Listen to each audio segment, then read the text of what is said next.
अस्सलाम वालेकुम dear students. आज का हमारा ये सेकंड लेक्चर जो है वो है इंट्रोडक्शन टू फिज़िक्स। चूँकि आपको पता है कि पिछले टॉपिक में हमने साइंस की इंट्रोडक्शन पढ़ी थी, तो आज हम एक दूसरा इंट्रोडक्शनरी क्लास फिज़िक्स के ऊपर पढ़ रहे हैं। तो इसी क्लास में हम साथ साथ अपने चैप्टर नंबर 7 क्लास 8 की साइंस को भी इंक्लूड कर लेंगे थोड़ा बहुत। ठीक है, तो आज हमारा टॉपिक क्या है? Introduction to physics class 8 physics section. इसमें हम ये पढ़ेंगे कि फिज़िक्स है क्या और ये किस वर्ड से डिराइव हुआ है, इसको हम कैसे डिफाइन करेंगे और इस सब्जेक्ट में हम क्या क्या चीज़ें पढ़ेंगे ये डिफाइन करेंगे। और उसके बाद हम अपने कोर्स जो कि क्लास 8 की चैप्टर नंबर 7 से फिज़िक्स की कोर्स स्टार्ट हो रही है, उसकी थोड़ी बहुत एक्सप्लेनेशन आपको करवा देंगे। तो चलिए डियर स्टूडेंट स्टार्ट करते हैं। फिज़िक्स, ये जो फिज़िक्स वर्ड है ये बुनियादी तौर पर ग्रीक ज़ुबान का लफ्ज़ है, यानी ग्रीक वर्ड है। फिज़िक्स यूनानी ज़ुबान के लफ्ज़ फिजिकॉस से निकला है। Physics is derived from Greek word. Physics is derived from Greek word फिजिकॉस। फिज़िक्स यूनानी ज़ुबान के लफ्ज़ फिजिकॉस से निकला है, जिसका मतलब है साइंस ऑफ नेचुरल थिंग, यानी कुदरती चीज़ों की साइंस। तो लिखते हैं इसको साथ साथ समझने के लिए। Physics is derived from,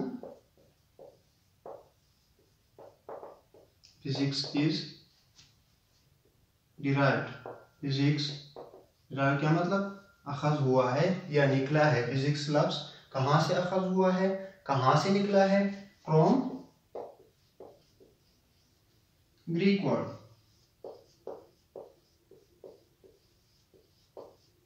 physics Greek, ये किस जुबान को कहा जाता है? यूनानी जुबान को। Physics is derived from Greek word. Physics अखज हुआ है या निकला है यूनानी जुबान की लफ्ज से। यूनानी जुबान की कौन सी लफ्ज से निकला है? फिजिकॉस। फिजिकॉस। Physics is derived from Greek word, यूनानी जुबान के लफ्ज फिजिकॉस, PHYSIKOS, फिजिकॉस से निकला है, जिसका मतलब है, फिजिकॉस का मतलब क्या है? which means science of natural thing, science of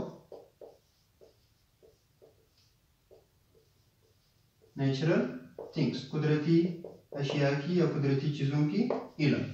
अच्छा डियर स्टूडेंट्स, फिजिक्स की वर्ड से रिलेटेड थोड़ी बहुत हमें मालूमात अब मिल गई है कि फिजिक्स बुनियादी तौर पर किस जुबान का लफ्ज़ है, कहाँ से अखज़ हुआ है, और जिस जुबान के लफ्ज़ से निकला है उस लफ्ज़ को हमने पढ़ा, और फिर उस लफ्ज़ का मतलब है क्या, उस मतलब को पढ़ा। डियर स्टूडेंट, फिज़िक्स को, फिज़िक्स ज़ुबान की लफ्ज़ हम इंट्रोड्यूस करवा गए। अब हम फिज़िक्स को डिफ़ाइन करते हैं। जिस तरह पिछले क्लास में हमने साइंस को डिफ़ाइन किया था, फिर साइंस को हमने दो ग्रुप्स में स्प्लिट कर दिया था, आपको याद होगा, डिफ़ाइन भी किए थे हमने। उसके बाद हमने फिज़िक्स को आज स्टार्ट किया। तो इसकी चार्ट मैं ज़रा बना देता हूँ। हमने स्टार्ट साइंस से लिया था। साइंस को हमने डिवाइड कर दिया था कितने हिस्सों में? ये चार्ट याद रखें। Physical science,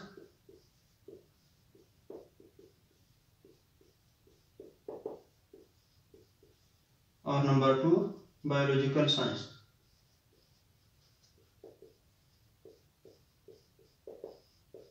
biological science, physics science को हमने तकसीम कर दिया था फिजिकल साइंस और बायोलॉजिकल साइंस में। बायोलॉजिकल साइंस का जो सेक्शन है इसको आप बायोलॉजी में पढ़ेंगे, और यहाँ पर फिजिकल साइंस को हमने मजीद डिवाइड कर दिया है।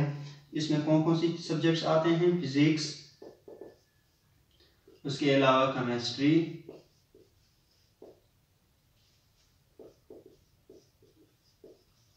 जियोलॉजी, और भी है बहुत सारे, इनमें से हम कुछ लिख रहे हैं। ठीक है, तो फिजिक्स हमारा बुनियादी तौर पर साइंस की कौन सी ब्रांच है? फिजिकल साइंस की branch. Physics is the branch of physical science in which we study about matter, energy and their mutual relationship. Physics physical science की वो शाख है जिसमें हम मादे के बारे में पढ़ेंगे, एनर्जी के बारे में पढ़ेंगे, और मादे और एनर्जी की आपस में ताल्लुक को पढ़ेंगे। तो यहाँ पर अब हम इसको डिफाइन भी कर देते हैं। देखें स्टूडेंट्स, इस चार्ट को याद रखें कि साइंस को हमने पहले प्रीवियस लेक्चर में इसको डिवाइड कर दिया था दो ब्रांचेस में, और फिजिक्स का ताल्लुक साइंस की फिजिकल साइंसेज ग्रुप से है, और बायोलॉजिकल साइंस जो है इसको आप बायोलॉजी में पढ़ेंगे।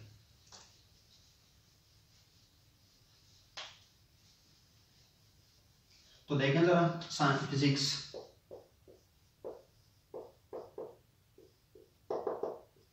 द ब्रांच ऑफ साइंस या the branch of physical science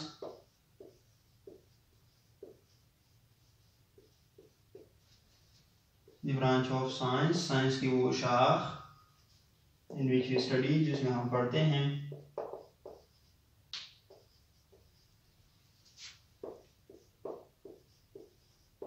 we study about, किस चीज के बारे में पढ़ते हैं dear students, in which we study about matter, energy and their mutual relationship, और उनके आपस में ताल्लुक, और उसके आपस में बाहमी ताल्लुक।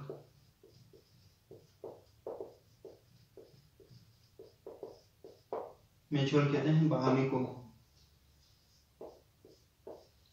अच्छा dear students, the branch of science या the branch of physical science in which we study, जिसमें हम पढ़ते हैं अबाउट मैटर, मादे के बारे में, एनर्जी के बारे में, एंड देयर म्यूचुअल रिलेशनशिप, मादे और एनर्जी की आपस में ताल्लुक, एंड देयर और उनकी म्यूचुअल रिलेशनशिप, और उनकी आपस में ताल्लुक के मादे का एनर्जी के साथ क्या ताल्लुक है और एनर्जी का मादे के साथ क्या ताल्लुक है। हम एनर्जी को मादे में कैसे या मैटर में कैसे कन्वर्ट कर सकते हैं, या मैटर को एनर्जी में कैसे कन्वर्ट कर सकते हैं। इस रिलेशनशिप को पढ़ना, एनर्जी को पढ़ना और मैटर को पढ़ना, ये साइंस की जिस ब्रांच में पढ़ी जाती है, साइंस की इस ब्रांच को हम क्या कहते हैं, फिजिक्स। दोबारा सुन लें, physics is the branch of science in which we study, जिसमें हम पढ़ते हैं अबाउट, किस चीज के बारे में, मैटर के बारे में, एनर्जी के बारे में, और मैटर और एनर्जी की आपस में ताल्लुक के बारे में पढ़ेंगे। तो डियर स्टूडेंट्स, इस वर्ड से आप पहले वाकिफ है, मैटर और एनर्जी से, लोअर क्लासेस में। मैं ओरल आपको दोबारा डिफाइन करवा देता हूँ। मैटर क्या होता है, जरा आप सुन ले, anything which have some weight and occupy space, anything which have weight and occupy some space, हर वो चीज जो वजन रखती हो और कुछ ना कुछ जगह घेरती हो, उसको हम क्या कहते हैं, matter. Anything which have weight and occupy some space is called matter. And energy आप जानते हैं, किसी भी जिस्म में काम करने की सलाहियत को क्या कहते हैं, energy. The ability of a body to do work is called energy. काम करने की सलाहियत, चाहे मैं बोल रहा हूँ, चाहे मैं जा रहा हूँ, चाहे गाड़ी जा रही है, कोई भी मटेरियल ऑब्जेक्ट जिसमें काम करने की सलाहियत को क्या कहा जाता है, एनर्जी कहते हैं। तो डिफिनेशन में सरन इसकी लिखवा देता हूँ।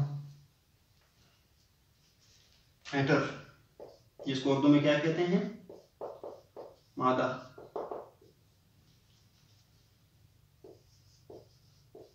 एनीथिंग, कोई भी चीज, विच हैव, जो रखता हो,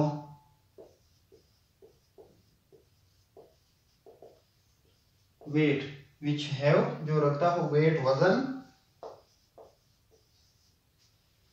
एंड ऑक्यूपाई, और घेरता हो, some space, is called matter. हर वो चीज, कोई भी चीज, एनीथिंग, कोई भी चीज, विच हैव वेट, जो वजन रखता हो, एंड ऑक्यूपाई, और घेरता हो, सम स्पेस, कुछ जगह, इज कॉल्ड मैटर। आप देखें मेरे हाथ में मार्कर है, या कोई भी चीज़ आप देखें, ये बोर्ड इसने जगह घेरी हुई है, आप लिक्विड ले लें, आप सॉलिड ले लें, आप गैस सिलेंडर ले लें, वो सारी चीज़ें जो वो जगह घेरती है, वो सारे मैटर के क्या है, स्टेट्स हैं। मैटर के 4 स्टेट्स होते हैं, solid, liquid, gas and plasma, 4 state. Last में हमारे पास क्या टर्म रह गया, एनर्जी। वो एनर्जी को भी डिफाइन कर देते हैं। एनर्जी बताया था मैंने आपको dear students, energy is the ability of a body to do work. Energy क्या होती है, किसी भी जिस्म में काम करने की सलाहियत को क्या कहते हैं, एनर्जी। the ability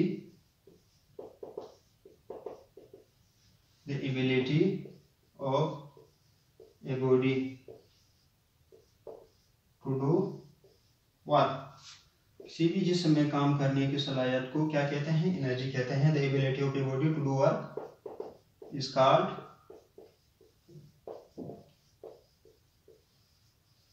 energy. किसी भी जिस्म में काम करने की सलाहियत को क्या कहते हैं, एनर्जी।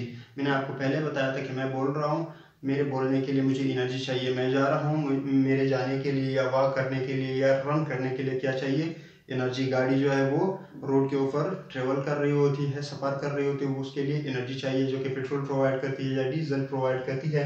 तो किसी भी मटेरियल ऑब्जेक्ट आप देखें जिसमें काम करने की सलाहियत को क्या कहा जाता है, एनर्जी कहते हैं। अच्छा प्यारे स्टूडेंट्स, ये दो टॉपिक्स या दो लेक्चर्स हमने डिस्कस कर लिए किन चीज़ों के ऊपर, introduction to physics and introduction to science. अब हम आते हैं अपने चैप्टर नंबर 7 की तरफ। इसको मैं chapter number science, chapter number 7 से हमारी फिजिक्स स्टार्ट हो रही है। Chapter number 7 science,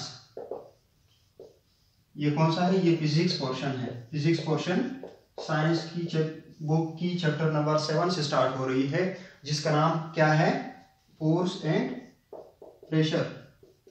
force and pressure.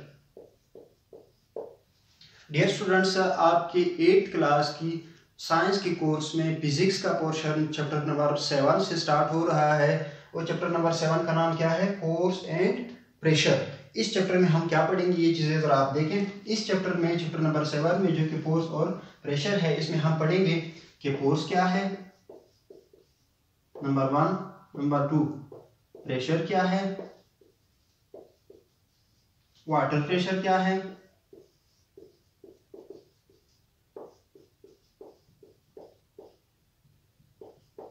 Atmospheric pressure क्या है,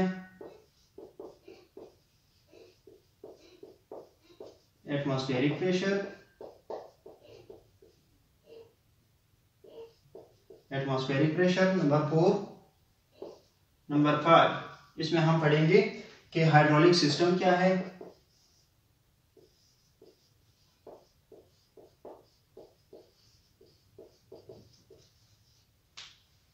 उसके अलावा नंबर 6 इसमें हम पढ़ेंगे एरोसोल्स पढ़ेंगे। और ये टॉपिक हमारे पास है चैप्टर नंबर 7 में, फोर्स एंड प्रेशर। इसमें हम ये डिस्कस करेंगे कि फोर्स होता क्या है, प्रेशर क्या होता है, और इससे फोर्स और प्रेशर के आपस में रिलेशन क्या होता है, वाटर प्रेशर, पानी की वजह से जो प्रेशर क्रिएट होता है वो क्या होता है, एटमॉस्फेरिक प्रेशर, ये पढ़ेंगे। उसके अलावा हाइड्रोलिक सिस्टम और एरोसोल्स हम इस चैप्टर में डिस्कस करेंगे। तो इस चैप्टर की जितने भी टॉपिक्स हैं 1 बाय 1 हम एक्सप्लेन करेंगे अगले लेक्चर्स में। तब तक के लिए अल्लाह हाफिज़।